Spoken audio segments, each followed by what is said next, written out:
আলহামদুলিল্লাহ, খুব অল্প সময়ের মধ্যে আজকে আমার 100টা সাবস্ক্রাইবার হয়ে গেছে। তোমরা কিন্তু স্ক্রিনের উপর দেখতেই পারতেছো।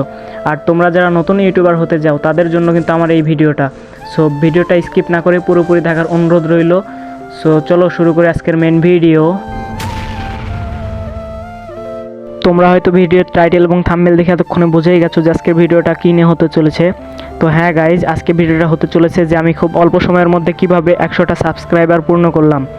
আর যারা যারা আমার ইউটিউব চ্যানেলটা সাবস্ক্রাইব করেছো তাদেরকে আমার মন থেকে ভালোবাসা রইল। তোমরা কি মনে করেছো যে অল্প সময়ের মধ্যে আমার এতটা সাবস্ক্রাইবার হয়ে গেল? 100টা সাবস্ক্রাইবার? ভাই, 100টা সাবস্ক্রাইবার মুখের কথা না। 100টা সাবস্ক্রাইবার করার জন্য আমাকে দীর্ঘ 1 মাস টানা প্রতিদিন ভিডিও ছাড়া লাগছে। প্রতিদিন আমি ভিডিও ছাড়ছি, বাসার প্রত্যেকটা মানুষ আমাকে কথা শোনাইছে। তোমরা জানো যে আমি লো ডিভাইসে গেম প্লে করি, আর মাঝে মধ্যে আমি হয়তো ভিডিওতে বলেই থাকি যে আমার ফোন ল্যাগ করতেছে। মানে বুঝো ভাই, আমার এই ল্যাগ করা ফোন দিয়ে, মানে খুব অল্প র্যামের একটা ফোন দিয়ে আমি প্রতিদিন ভিডিও করি, কি পরিমাণ ল্যাগসটা দেয় আমার ফোনে। তবুও আমার মনের ইচ্ছা যে আমি একদিন বড় একটা ইউটিউবার হব। যদি তোমাদের সাপোর্ট ও ভালোবাসা পাই তাহলে আস্তে ধীরে আমি কিন্তু আমার সব ডিটেলস তোমাদেরকে খুলে বলবো, আমি কিভাবে ইউটিউব জগতে আসলাম। অনেক ইচ্ছা আছে, অনেক গল্প তোমাদের সাথে শেয়ার করার আছে।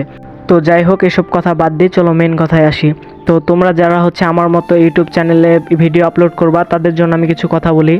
তোমরা যারা ইউটিউব চ্যানেল খুলছো বা খুলতে চাও বা খুলতে ইচ্ছুক, তোমাদের জন্য আমার একটাই কথা থাকবে, তোমরা মানুষের কথায় কোনো সময় কান দেবা না। তোমরা রেগুলার 2-3টা করে ভিডিও আপলোড করো, হয় শর্টস আপলোড করো, হয় লং ভিডিও আপলোড করো, কোনো সময় থেমে থাকো না। কারণ আমি চেষ্টা করি পড়াশোনার পাশাপাশি প্রতিদিন একটা করে ভিডিও আপলোড দেওয়ার। আর একটা কথা তোমাদেরকে বলতে চাই, তোমরা যারা ইউটিউব খুলতে চাও ইউটিউব চ্যানেল, তোমরা প্রফেশনাল যারা ইউটিউব সম্বন্ধে ভালো বোঝে বা ইউটিউব সম্বন্ধে কাজ করে তাদের থেকে ইউটিউব চ্যানেল খুলে নেবা। তাছাড়া ইউটিউব দেখে দেখে তোমরা যদি ইউটিউব চ্যানেল ক্রিয়েট করতে যাও তাহলে তোমরা অনেক প্রবলেম ফেস করবা, আবার ইউটিউব চ্যানেলে অনেক প্রবলেম হবে। ইউটিউব জগতে ঢোকার জন্য তোমাকে ফার্স্ট অফ অল তোমাকে ইউটিউব চ্যানেলটা ভালোভাবে ক্রিয়েট করতে হবে।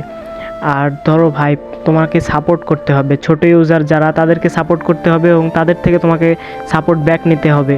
আমার ভিডিওতে যারা কমেন্ট করে আমি কিন্তু তাদের প্রত্যেকের কমেন্ট ব্যাক করি, আবার তাদের কমেন্টের রিপ্লাই করি। এবং যারা আমাকে সাপোর্ট করে বলে যে সাবস্ক্রাইব করছি, তাদেরকেও আমি কিন্তু যে সাবস্ক্রাইব করে আসি তাদের চ্যানেলটা। সো তোমরা এভাবে পাশে থাকবা, একে অপরের পাশে থাকবা, একা একা সংগ্রাম করতে শিখো, তবেই তুমি জীবনে কোনো কিছু করতে পারবা। আর তোমাকে ইউটিউবিং করতে বাড়ি থেকে কোনো দিনই পারমিশন দেবে না, কেননা আমি একজন স্টুডেন্ট, আমাকে কিন্তু দেয়নি। আমি কিন্তু ইউটিউব জগতে আসছি, আমি এর আগেই বললাম যে আমার কিন্তু অনেক কাহিনী আছে, তোমাদের সাথে অনেক কথা শেয়ার করার আছে। যদি তোমাদের ভালোবাসা পাই তবেই আমি তোমাদের সাথে এগুলো শেয়ার করব। আর ভাই, যে ভিডিওটা দেখতেছো, তোমার কাছে একটাই রিকোয়েস্ট, তুমি এই ভিডিওতে একটা লাইক এবং সাবস্ক্রাইব করে দাও, আর বন্ধুর কাছে ভিডিওটা শেয়ার করে দাও। আর তোমরা যারা ভাবছো খুব অল্প সময়ের মধ্যে ইউটিউবে ভাইরাল হবা বা সাবস্ক্রাইবার বৃদ্ধি করা বা বাড়াবা, এই কথা তোমরা ভুলে যাও ভাই। কারণ বর্তমান যুগ এমন একটা যুগ, এই যুগে ভাই প্রত্যেকটা ঘরে ঘরে কন্টেন্ট ক্রিয়েটর, প্রত্যেকটা বাড়িতে কন্টেন্ট ক্রিয়েটর, ব্লগার, মানে সব জায়গায় ভাই। তুমি নিজে সংগ্রাম করো, আস্তে আস্তে আস্তে আস্তে আল্লাহ তোমাকে সেই জায়গা পর্যন্ত নিয়ে যাবে। ধৈর্য ধারণ করো, নিজের প্রতি আত্মবিশ্বাস রাখো এবং আল্লাহর উপর ভরসা রাখো, তুমি একদিন ঠিক সফলতা অর্জন করবা। আমি জানি না যে আমি সফলতা অর্জন করতে পারবো কি না, কিন্তু আমি হাল ছাড়বো না, আমি চেষ্টা করে যাব, আমি আমার মতো করে ভিডিও আপলোড দিয়ে যাব। আমি জানি না আমার ভিডিও কোনোদিনও ভাইরাল হবে কি না, তবে আমি থেমে থাকবো না। ইনশাআল্লাহ একদিন সফলতা আমার হবেই হবে। আর তোমরা যারা ইউটিউবার হতে চাও তাদের জন্য আমার একটাই কথা, তোমরা রেগুলার কন্টেন্ট আপলোড দিয়ে যাও, রেগুলার ভিডিও আপলোড দিয়ে যাও, কোনো না কোনো দিন তুমি অবশ্যই ভাইরাল হবা। আর কারো কথায় কোনো সময় কান দেবা না। সো আজকের মতো এই পর্যন্তই, আবার দেখা হবে নতুন কোনো ভিডিওতে। ততক্ষণ সবাই সুস্থ থাকবা। আল্লাহ হাফেজ।